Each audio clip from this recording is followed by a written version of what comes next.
All right, question 3 is one of those that looks pretty easy when we start, because the structure that we're trying to make is metaxylene,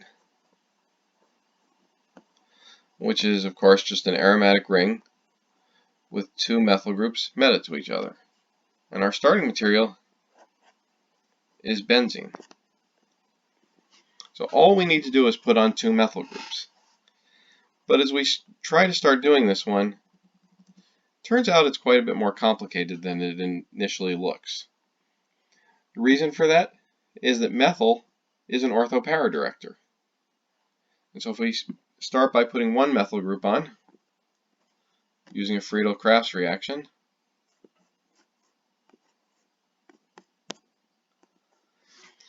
when we try to put a second methyl group on, that methyl group is going to end up either ortho or para to the original methyl group. And unfortunately, we need them in a meta configuration. So that's not going to work for us. So we're going to have to find another way to put the methyl group on. And we're going to have to do it by going through a substituent that gives us meta substitution. And hopefully at this point we know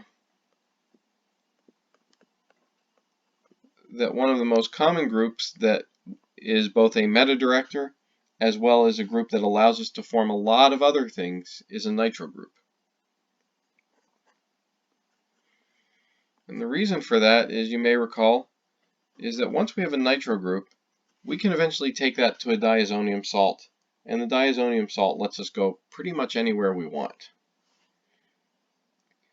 So we've made nitrobenzene, and now we want to use that to get a meta substitution. But we can't just put a methyl group on, because our Friedel-Crafts reaction doesn't allow for electron withdrawing groups like nitro. So instead of putting the methyl group on directly, since we can't do that,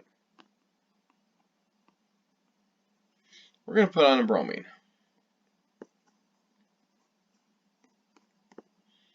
The reason that we're going to put on a bromine is that bromine, by then forming a Grignard reagent and using a methyl iodide as the electrophile, will allow us to put a methyl group on.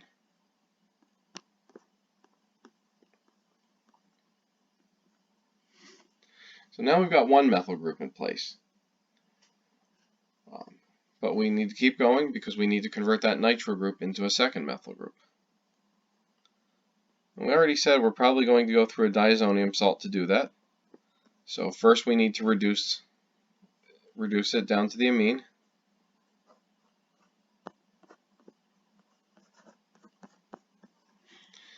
After we've made the amine, we need to convert the amine into the diazonium salt.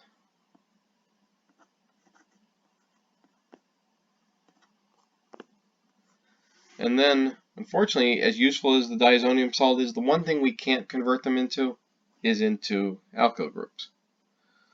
But using copper bromide,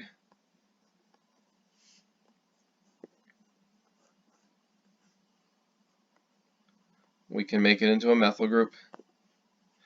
And then using one final Grignard reaction, just like the one we used earlier, we can convert that bromide into the Grignard reagent and then add methyl iodide as an electrophile, and we've made metaxylene.